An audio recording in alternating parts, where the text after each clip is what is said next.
염증이나 감염이 발생했다면 우선은 감염된 뼈 이식제 그리고 감염된 임플란트를 제거하고 깨끗하게 만들어줘야 됩니다.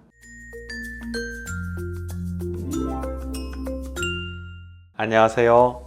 연세일치과 대표원장 임플란트 요정 현준입니다. 오늘은 이 임플란트 하다가 상악동이 커서 상악동 뼈 이식하신 분들 중에서 혹시 부작용 생길까봐 수술 전이나 또는 수술 후에라도 정말 걱정하시는 분들이 많거든요. 상악동 임플란트 또는 상악동 뼈 이식이 혹시 실패를 하면 그렇게 되면 난 이제 평생 틀니만 써야 되는 건가요? 이런 질문들 가끔 하시는데요. 이 부분 아주 속 시원하게 풀어드리겠습니다.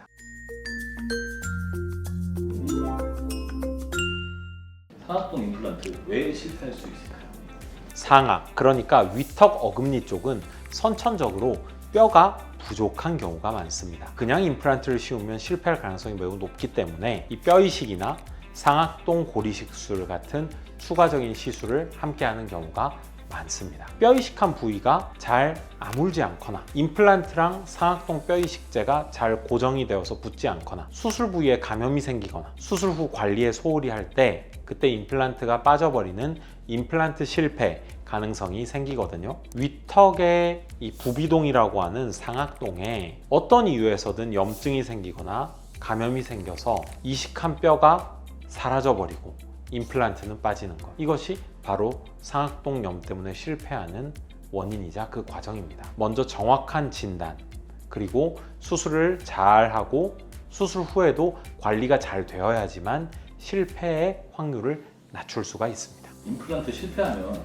무조건 틀니만 써야 하나요? 임플란트가 실패했다고 해서 무조건 바로 틀니로 가야 되는 건 아닙니다. 특히 상악동염 때문에 임플란트가 실패했을 때는요, 감염된 상악동의 그 감염 원인, 남아있는 감염된 뼈 찌꺼기나 또는 감염된 임플란트를 제거를 하고 이 감염을 소독을 해서 치료를 하고 그리고 나서 상악동이 깨끗해진 다음에 회복 시간을 충분히 가지시고 그 다음에 상황이 괜찮아지면 충분히 재수술이 가능합니다. 요즘에는 이 상악동 감염 이후에도 다시 수술을 해서 성공한 경험들도 많고 재료나 기술들도 좋아져서 다시 뼈 이식을 하거나 임플란트 틀니, 즉 상악동을 조금 피해서 뼈가 남아있는 곳에 임플란트를 심고 그 위에 틀니를 고정하거나 지지하는 방식도 쓸 수가 있습니다. 상악동 뼈 이식을 실패했다고 해서 완전히 틀니만 써야 되는 경우는 드뭅니다.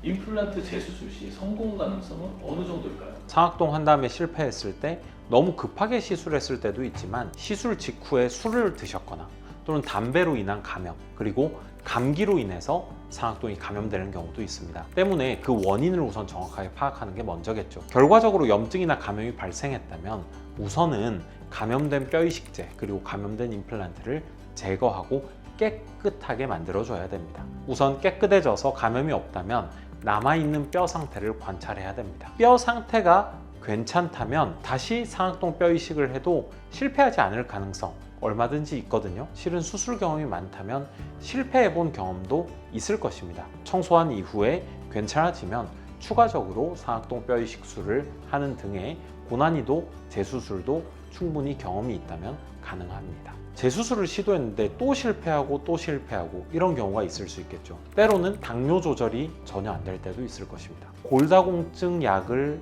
복용하고 있는데 골다공증 약과 관련된 실패가 발생했을 수도 있고요. 이러한 이유로 너무 여러 번 실패를 했다면 다시 재시도하기가 조금 복잡하겠죠. 이런 경우에는 조금 제한이 생길 수는 있겠습니다. 정말 틀니밖에 방법이 없는 경우는 언제일까요?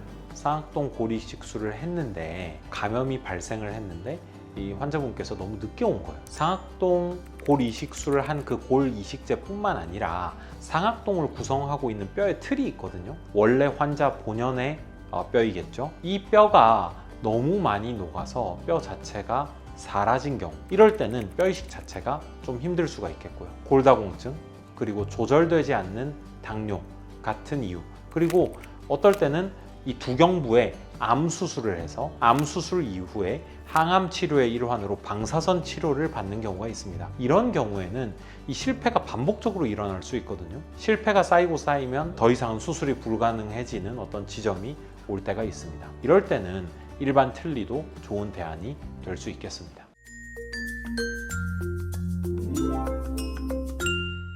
오늘은 상악동 임플란트 실패 그리고 어떻게 극복하는지에 대한 많은 질문들 위주로 정리해 드렸습니다. 상악동 임플란트에 실패했다고 하더라도 너무 걱정하지 마시고요. 정확한 진단과 함께 경험 많은 의료진과 상담할 때 다시 도전할 수 있는 방법 대부분 있을 수 있습니다. 임플란트 요정 현준이었습니다. 다음 영상에서 또 만나요.